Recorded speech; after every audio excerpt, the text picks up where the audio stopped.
To differentiate body and stomach is important to identify different specialized cells. In the body, histology is different. Pits are 25% of the length of the mucosa, glands 75%. We have the lamina propria, very rich in fibroblasts, collagen, blood vessels, nerves, occasional lymphocytes. At the surface of the mucosa, very important cells with a critical effect, the protection of the mucosa, the mucous cells, epithelial surface, and pits. These mucous cells produce a lot of bicarbonate, water, electrolytes, but especially mucin. The mucin creates like a mucosal barrier that protects against the autodigestion by pepsin and corrosion by hydrochloric acid. This mucosal barrier is very important to protect the stomach of autodigestion. 75% of the cells in the glands are parietal cells specialized in production of hydrogen and chloride, together hydrochloric acid, and also we have the chief cells specialized in production of pepsinogen. Also in the lamina propria, a cell with no luminal side, the enterochromaffin-like cells, very rich in histamine. In the lamina propria, the vagus nerve with terminations and acetylcholine. Every time we think, smell, see, taste food, there is an stimulus, the cephalic stimulus for production of hydrochloric acid in the parietal cells, histamine in enterochromaffin-like cells, and also muscarine receptors to stimulate pepsinogen in chief cells. That's the cephalic phase of the production of hydrochloric acid.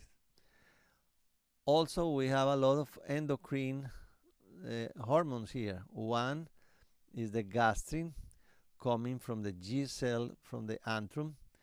The gastrin stimulates special receptors in the parietal cells to increase hydrochloric acid. Also, potent trophic effect in enterochromaffin-like cells for secretion of histamine, and trophic effect in receptors of the chief cells for production of pepsinogen. Another hormone is the somatostatin, coming from the D cell of the antrum, inhibitory for parietal cells, stop the production of hydrochloric acid, also inhibitory for the enterochromatin-like cells to stop the histamine that, by the way, stimulates the parietal cells for production of hydrochloric acid. The antrum is totally different.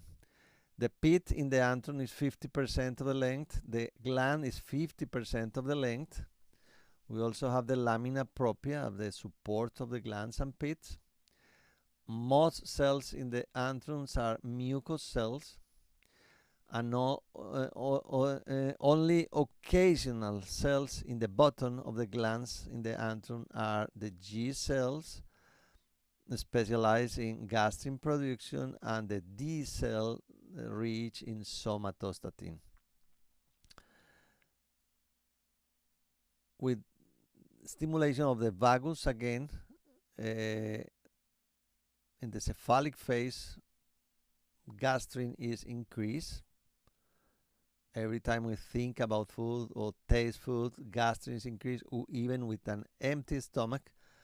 And then the gastrin is secreted through the basolateral membrane of the G cell and goes in an endocrine fashion to the blood vessels, then traveling to the body of the stomach to stimulate parietal cells, chief cells, and enterochromaffin-like cells.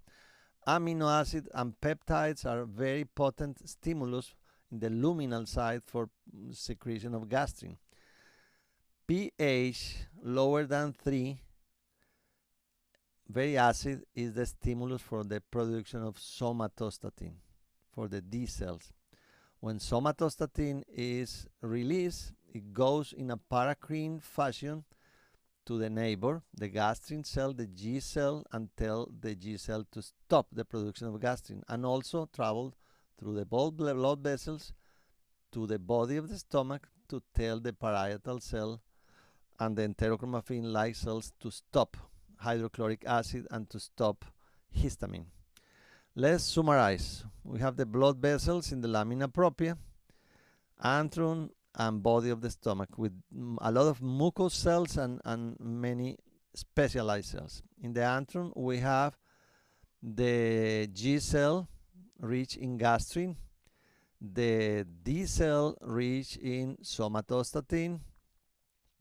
In the body, the parietal cell secreting hydrochloric acid, and then the enterochromaffin-like cells rich in histamine. The luminal stimulus for the gastrin cell in the antrum is amino acid and peptides. The luminal stimulus for the somatostatin release is pH lower than 3. Now let's follow the gastrin, the yellow. The gastrin goes to the blood, and from the blood goes in the body to the histamine receptors and parietal cells receptors for stimulation of hydrochloric acid. Somatostatin in blue inhibit the gastrin and go through the blood to the body to inhibit histamine receptors and hydrochloric acid production in parietal cells. The histamine in orange stimulates the parietal cells, and the arrows in black shows the vagal trophic effect in parietal cells, enterochromatin-like cells, and gastrin cells. Now let's talk about the most important cells of the oxyntic gland in the body, the parietal cell. One of the richest cells in mitochondria in our body, very rich in production of ATP, and with the Krebs cycle generates a lot of CO2 mixed with water, finish in carbonic acid that with the carbonic anhydrase generates hydrogen and bicarbonate. The hydrogen through the pump and ATP, the hydrogen is pumped outside, the potassium is pumped inside. Then the potassium leaves again the cell through channels to generate again potassium for the interchange. The bicarbonate leaves the cells and is changed for another anion, the chloride, and the chloride leaves the cells through specialized channels. Hydrogen and chloride together is hydrochloric acid. What happens with the bicarbonate? Bicarbonate goes through the blood when we have food, and it generates an alkaline tide. So why the parietal cell is destroyed in pernicious anemia?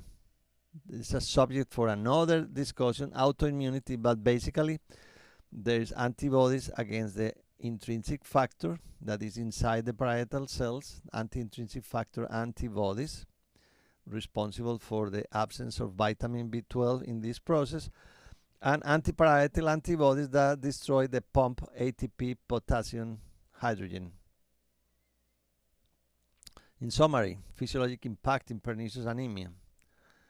First, destruction of parietal cells equal achlorhydria, and we have difficulties with absorption of iron and folic acid that requires an acid environment. Then the immune attack of lymphocytes destroy all cells in the oxyntic glands, including the parietal cell and the chief cells, no pepsinogen and no hydrochloric acid. The pH more than 3 imply no activation of these cells, no somatostatin, no inhibition of gastrin, and the gastrin is unchecked and very high. Sustained and unchecked gastrin levels is trophic in the body of the stomach for enterochromaffin-like cells with hyperplasia of these cells and even carcinoids. Destruction of parietal cells wipe out the intrinsic factor with deficiency of vitamin B12.